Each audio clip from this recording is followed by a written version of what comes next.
something in my mind was going to snap, or something in my body was going to snap, or my heart or something. It's just there was something telling me I had to go and ask for help. If I kept going on the road I was going, I would be dead by now. That's as simple as that is.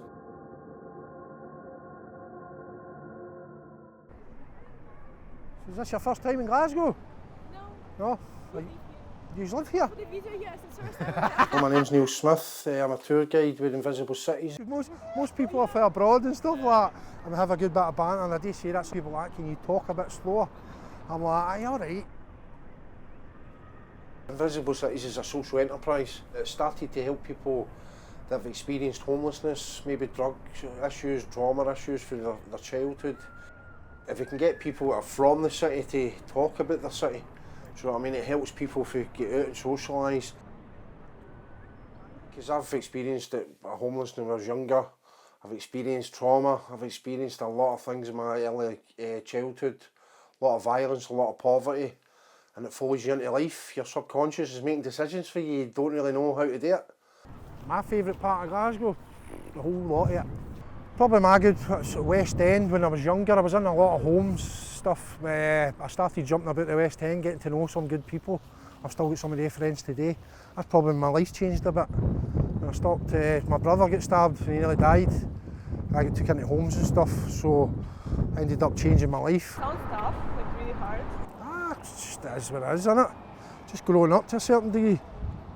When I was in and out of homes, I got put in a home up in Lochgarry. The home to me, apart from the leaders, that's what you called them, the leaders, everybody was alright, the residents were alright, because you had different age groups in different ways. It's just at night, the night time in that place was a totally different fucking place, mate. You could hear things screaming and things like that. Personally, I threw into cold showers and baths, got beat up a few times. For me, when I was in the home, I ran away for a bit and I was technically homeless on the streets for a few times. I didn't have a roof over my head. You're wrapped up, somebody else, you're sitting there and you're just sitting next to them, you're talking away. Sometimes you'd swap sides, because it says one's coming that side or that side, so you're warming in, you swap sides so you heat up the other side. Just sort of sit like that, man. Hood up, just sort of staying as warm as you could. You sort of keep yourself to a certain extent, and you don't mingle, and there's a sort of community on the streets when you're in the streets, and then there's sort of society as a whole. Most people ignore you and don't really relate to you, don't really want to talk to you to a certain extent.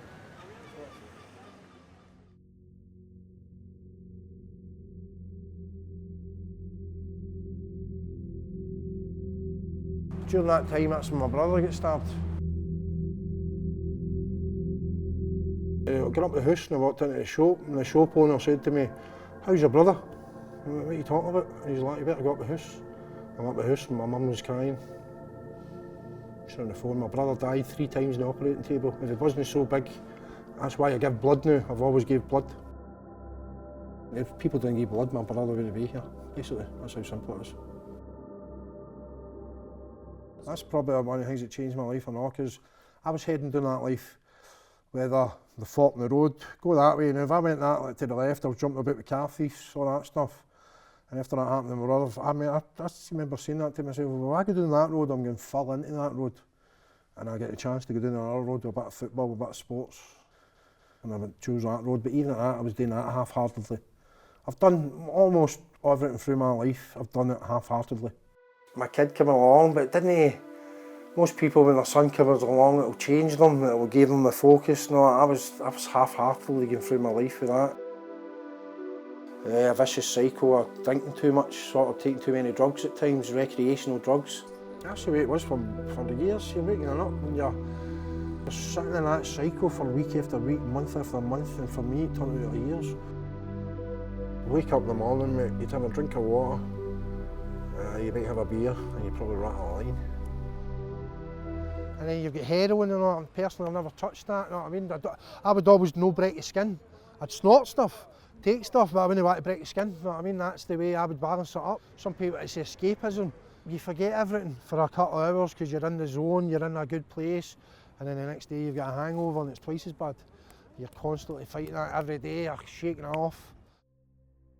Got to sleep one night and I can remember saying to myself, it'd just be good if I could sleep forever. Talking about I sat up and I'm sitting at the edge of my bed like that, what the hell was that all about last night?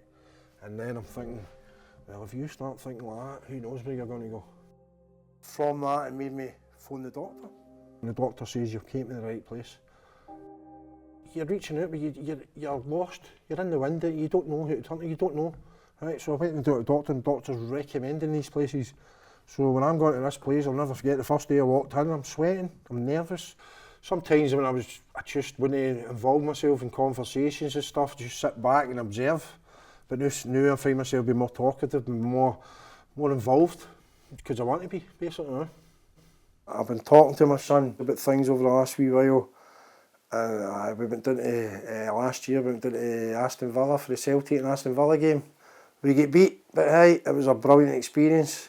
I met a couple of my friends, and it was just good to still have my son in my life.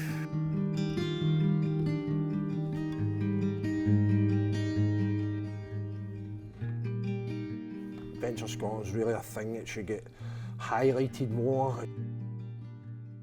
They look after you, they take you camping, they take you Boffy trips, they take you Weaseling, coast-steering, they take you for walks, and all that's good.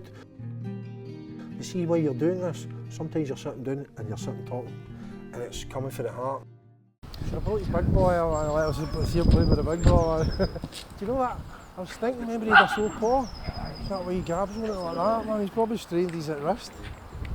That's how I met my friend Brian. I was just talking up like that, how you doing sort of thing, and frame that. Venture Scotland finished about a year ago, maybe longer than that. And me and Brian are still kept in contact. He's got a couple of, he's got his dog, sometimes he looks after his sister's dog. If I've got something I want to talk about, he's there, man. I mean, he's one of the big softness starting people I've ever met in my life. But don't get me wrong, you can't take softness for daftness. You know what I mean? But no, he's like cracking boy. What you see is what you get with the boy, you know what I mean? He's full of love and help for anybody.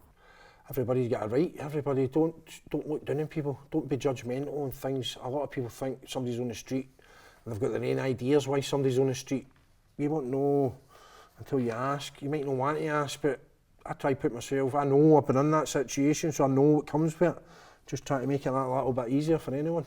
He likes helping people. He does it a lot. He goes and helps the homeless people in the town and stuff like that, where I don't do nothing like that. No, he'll go and help in the food kitchens and he'll do stuff like that, mate. I think he's amazing, mate, because he goes and does it without even thinking about it.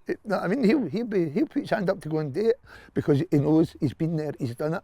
There's people in it that are helping people like me, right? That have never been me. The big man's been there, done that, and now he's wanting to give back. I felt worse than the shit in somebody's shirt, to be honest. Didn't feel worthy, didn't feel part of society. When I came into recovery, right, I blamed everybody for thinking that way. I learned that the problem was me. That internal critic for me is a major reason why I use drugs. And I've always had this core belief that I'm not quite good enough. See, when I use drugs and alcohol, suddenly I'm temporarily enough. It does something for me. But it's temporary and it wears off, then I'm not enough again. You see, most of our inner critics coming for others, but it's deeply rooted in us, and it's like driving with one horn off the wheel, you're making decisions, you're like, what the fuck, that's not what I wanted to do. The people that helped me were saying I could possibly do their job to sort of help to a certain extent, and that's what I've been doing in the last few years, helping myself but helping others.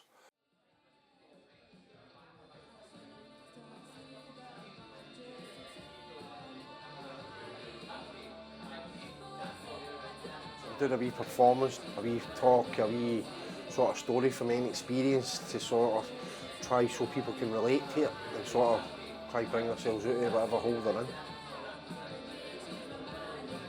Welcome to our open mic night. We've got some amazing performers singing, people coming up and speaking about charities they work with, the life that they've led. Now we're going to have the lovely Ronan. Ooh. And I wrapped up all my carpets just in case that wee boat went on the market. Never let you know a secret, they all can't bump me every penny.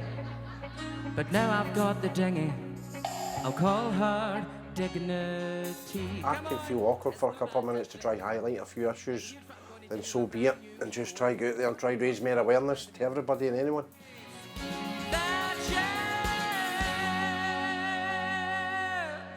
Thank you very much. We've got a really special conversation or wee talk coming up. Someone that is absolutely phenomenal, fantastic, really honestly inspiring. We have Neil, who's going to come up and give us a few words. So everybody welcome Neil. First things first, guys, I'm not singing. When I walked in here, I was coming here, I thought for a nice wee chat and stuff, and when I walked in the door there, it was like squeaky bum time. I'm going, oh no, I'm not singing in here. A few years ago, I was in a dark place, just drinking too much, taking too many drugs, trying to block it out to a certain stage. There's so many people out there that want to talk and want to open up, but they just don't know how to. They don't know how to ask, or they don't know feel it's the environments we're in. A lot of people are stuck in the same environment and they've been in for years, and they don't know how to turn to things like that. And I'm only talking about recovery. In recovery, there's so many people that you can relate to, because they know what you're going through. Without talking about it, there's just a good community. There's so many different communities. Community here with you guys, community in recovery, community in volunteering, and it's just trying to keep that momentum going and carry forward, guys, and hopefully raise awareness of homelessness. I'm going to keep doing that, guys, and thank you for having us up here. I hope that was all right. Yes. Thank you, everybody. That was Neil.